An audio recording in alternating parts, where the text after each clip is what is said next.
Salut salut, bienvenue pour une nouvelle vidéo et pour enfin le premier update lecture pour le Pumpkin Autumn Challenge 2025. Alors j'ai déjà commencé à vous parler de ces lectures là dans le précédent update, mais là on parle vraiment des livres que j'ai lus en septembre parce que j'ai un peu triché. J'avais commencé le Pumpkin fin août, c'est vrai, j'avoue. Si vous voulez voir ma palle du mois de septembre, je vous la remettrai en barre d'infos parce que c'est ces livres là que je vais vous montrer, sachant que ma palle du mois de septembre était absolument gigantissime. Et je vous mettrai aussi en barre d'infos la palle du mois d'octobre, puisque logiquement, à l'heure où on sort cette vidéo, j'ai dû commencer à lire les livres de ma palle du mois d'octobre. Mais là, du coup, c'est les 4 premiers livres que j'ai lus en septembre et c'était trop cool, vraiment, j'ai adoré ces 4 livres. On y va donc, je vous ai parlé de ces livres-là en vlog lecture, puisque j'ai fait sur les 12 premiers jours de septembre, j'ai fait 12 livres en 12 jours et j'ai vlogué tout ça dans 2 vlogs différents. Mais là je vais vraiment revenir en détail sur chacun de ces livres. Et donc le premier livre que j'ai lu officiellement en septembre, c'est Alice le Risque, super exploratrice, le tome 1, SOS Forêt en danger, de Jennifer Bull et Alice Likens au texte et Pauline Duhamel au dessin, enfin aux illustrations, pardon. Alors déjà on est sur des petits livres jeunesse absolument magnifiques, vraiment je les trouve trop mignons et on a ce genre de petites illustrations et on a aussi des plus grandes, je vais essayer de vous en trouver une, ça va être trop belle, voilà on a aussi ça par exemple, voilà franchement j'ai adoré, j'ai trouvé ça hyper mignon, hyper cool, je vais faire une commande avec toutes les suites de saga jeunesse que j'ai commencé au mois de septembre, ça va être juste catastrophique. En gros ici on va suivre cette petite fille qui s'appelle Alice, qui adore les animaux, elle est passionnée par les animaux, l'aventure, etc., etc. Et elle vit chez un homme qu'elle considère comme son oncle, c'est pas vraiment son oncle en termes de liens familiaux, je crois qu'il est le cousin de son père ou un truc comme ça. Mais donc du coup elle le considère quand même comme son oncle. Donc elle vit chez lui, elle rêve d'avoir un animal de compagnie, un chien, un chat, un chinchilla, enfin n'importe quoi, genre vraiment elle veut n'importe quoi comme animal de compagnie. Mais son oncle n'aime pas vraiment les animaux et donc n'en veut pas. Et au début du livre, elle va faire la rencontre d'un rat musaraigne à trompe dans sa chambre. Oui, le rat musaraigne à trompe vient la voir dans sa chambre. On est en fantastique jeunesse, hein, très, très clairement. Donc le rat musaraigne parle, s'exprime et Alice le comprend.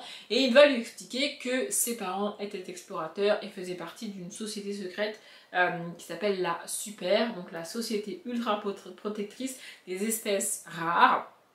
Et il va lui proposer de venir avec lui pour qu'il lui montre cette société, qu'il lui présente les gens qui en font partie, etc., etc. Et que potentiellement elle commence une formation pour faire partie de cette société.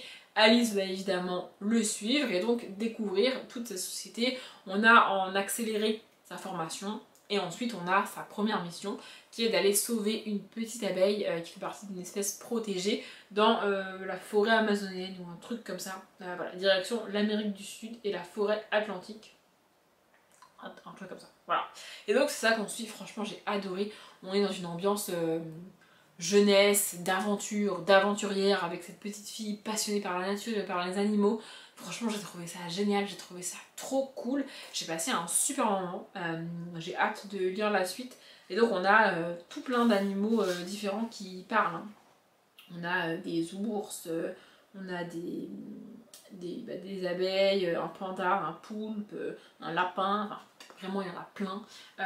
C'était vraiment cool, c'était un peu ambiance Disney, ça m'a fait un peu, enfin Pixar même, penser à ces dessins animés où tous les animaux parlent, comme Tous en scène par exemple. Vous voyez, ça m'a vraiment rappelé ce genre d'ambiance avec une thématique un peu plus lourde puisqu'on parle de sauver une espèce en voie de disparition, une espèce protégée, etc.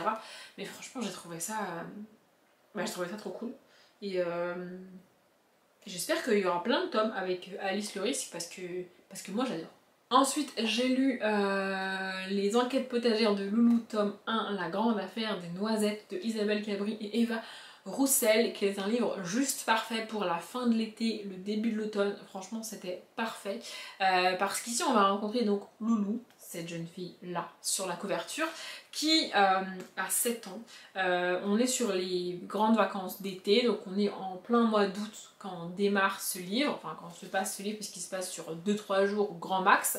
Et en fait un matin elle se lève avec sa mère, donc sa mère travaille, mais elle est en vacances, Loulou, et elles vont se rendre compte que les noisettes sont tombées par terre. Alors que, moi je savais même pas parce que je suis pas très douée en nature et en plantes, on va pas se mentir, mais en gros, les noisettes tombent quand elles sont mûres et les noisettes sont un fruit réputé d'automne parce qu'elles tombent à la fin de l'été, au début de l'automne, c'est à ce moment-là qu'elles sont mûres. Or là, on est en plein mois d'août et les noisettes sont par terre.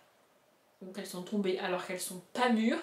Qui a fait ça? Qui a fait tomber les noisettes? Parce que du coup, c'est perdu quoi. Personne ne pourra utiliser ces noisettes puisque elles sont pas mûres, mais elles sont tombées. Vous voyez? Et donc, Loulou va enquêter sur cette chute de noisettes pour savoir ce qui s'est passé, etc. Elle va un petit peu faire une enquête de voisinage, elle va notamment aller voir l'un de ses voisins pour savoir s'il n'a pas vu quelque chose, où il était, etc. etc., etc. Et elle va aussi en parler à ses amis autour d'elle. Franchement, j'ai adoré, j'ai trouvé ça très cool. On parle aussi dans ce livre de manière un peu plus large de l'amitié et de... En fait, Loulou s'attend à ce que ses amis l'aident à faire cette enquête, sauf que ses amis n'ont pas du tout envie de faire ça. Pour eux, c'est l'été, ils veulent aller au lac, aller jouer au foot, passer du temps ensemble, manger des glaces, et enquêter sur les noisettes, bah, ça les intéresse pas, vous voyez. Et du coup, ils lui en veulent un peu parce que Loulou n'est pas avec eux, et elle est un peu en mode, bah, je veux mener mon enquête, quoi. Et voilà, en gros, c'est un peu cette thématique-là de qui veut faire quoi, et tu peux pas toujours être d'accord sur tout. Et je l'ai dit en vlog, il y a aussi cette espèce de grosse dispute avec sa meilleure amie qui vraiment prend une ampleur énorme en mode je te parlerai plus, je te déteste, patati patata. Et 3 pages plus loin, là c'est fini, elles sont de nouveau meilleures amies. C'est ces merveilles de l'enfance, vraiment ça tu ne peux plus le faire à l'âge adulte. Principalement à cause de ton ego, hein, on va pas se mentir. Mais franchement, j'ai trouvé ça hyper chou, hyper mignon, hyper chouette. Vu les thématiques, franchement, c'est la lecture parfaite pour fin d'été, début d'automne, fin août, début septembre, c'est parfait. Moi, j'ai lu ça pile poil au bon moment. Il y a aussi toute une notion de Loulou qui est fan de Agatha Christie. Et donc elle a appelé son chat Mister Poirot. Voilà, c'est un petit clin d'œil assez cool pour les adultes ou un moyen de faire découvrir l'autrice aux enfants. C'est franchement pas mal. Franchement, j'ai beaucoup aimé. Pareil, c'est un tome 1.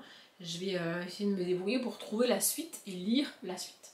Pour le 3e livre, j'ai totalement quitté l'été et j'ai clairement basculé en automne, en mode Halloween, sorcière, etc. puisque j'ai lu Potions magiques et sortilèges, tome 1, Les sœurs Claire Nova de Aurore Gomez et Marine Gosselin. Et franchement, j'ai passé un super moment, c'était trop cool. En gros, ici, on va suivre nos 2 jeunes filles présentes sur la couverture qui s'appellent Aubépine et Primrose. Je le dis et je le répète à chaque fois, mais Aubépine, c'est... En fait, j'arrive pas à vous expliquer à quel point ça me fait sourire et je trouve ça... Ouais, je sais pas, je peux pas mettre les mots dessus, mais dans ma vie d'adolescente, j'ai été inscrite sur Pottermore, Potterhouse. Ça a changé de nom plusieurs fois, mais c'était un forum autour de Harry Potter sur lesquels tu pouvais échanger avec des gens. C'est un peu les prémices des réseaux sociaux à l'époque, donc c'était un forum, voilà. Et j'ai fait partie de ce forum, j'ai fini modératrice sur ce forum, et mon pseudonyme sur ce forum c'était Aubépine Fantôme, suivi de plusieurs chiffres. Donc voilà, chaque fois que je vois Aubépine quelque part, ça me... Parce qu'on m'appelait Aubé sur le forum. Bref, donc voilà, franchement, à chaque fois qu'il y a ce prénom-là, enfin qu'il y a... Aubépine, c'est un bois. C'est un type de bois. Donc c'est assez... Ça arrive souvent en fantasy, en fantastique, que ce soit cité un buisson d'Aubépine. Bref, ça me fait toujours sourire. Donc là, on va suivre nos 2 jeunes filles. Elles vont à l'école normale avec les naturels. Il me semble qu'ils s'appellent comme ça les humains, comme vous et moi, dans cet univers-là. Donc elles vont à l'école normale, l'école classique tous les jours. Et le mercredi et le samedi matin, elles vont à l'école des sorcières pour apprendre les potions, la magie, etc. etc.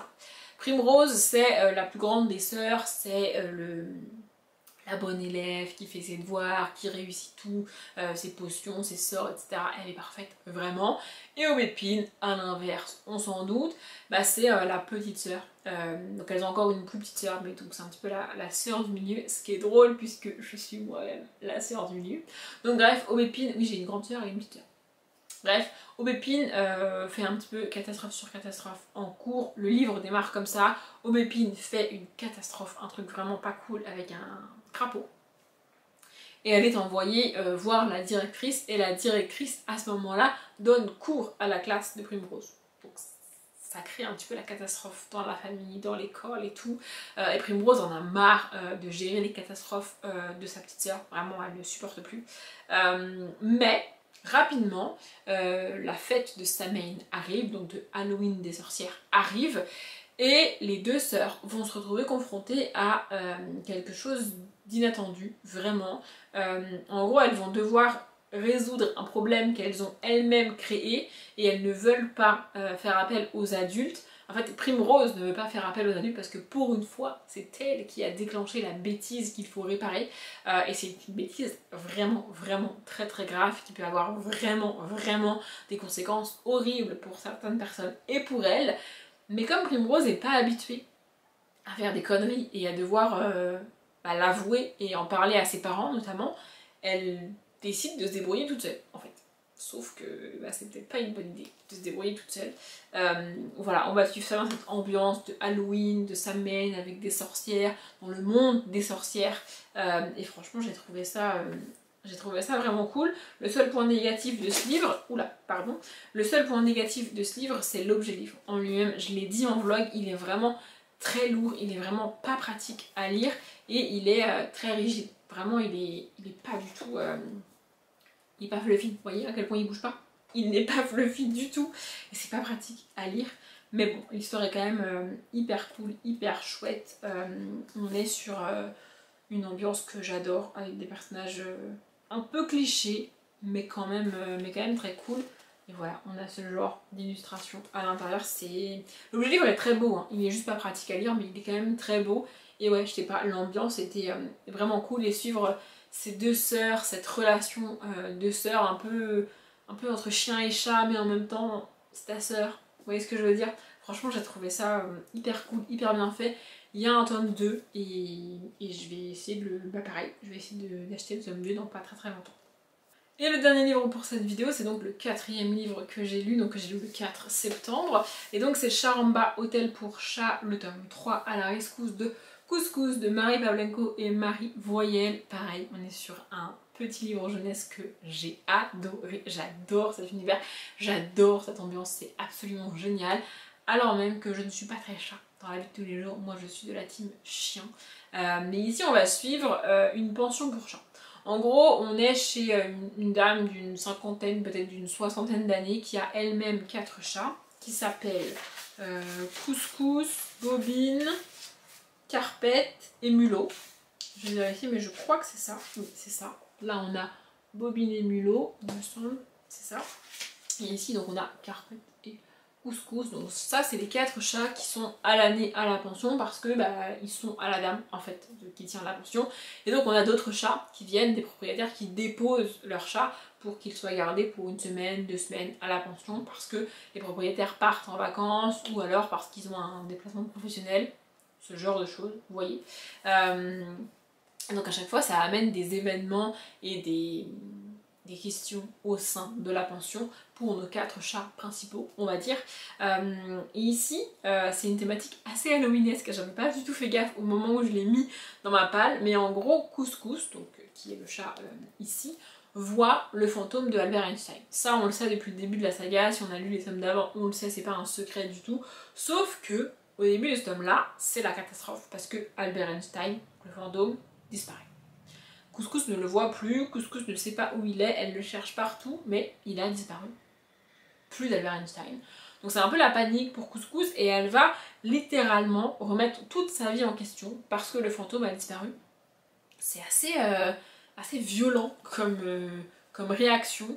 Les autres chats essayent de l'aider, il y a cette notion d'entraide, d'amitié, presque de sororité entre les chats qui essayent de l'aider, qui essayent de la rassurer, de lui dire que c'est pas grave, qu'il va peut-être revenir, etc., etc. Mais Couscous est vraiment en déprime totale.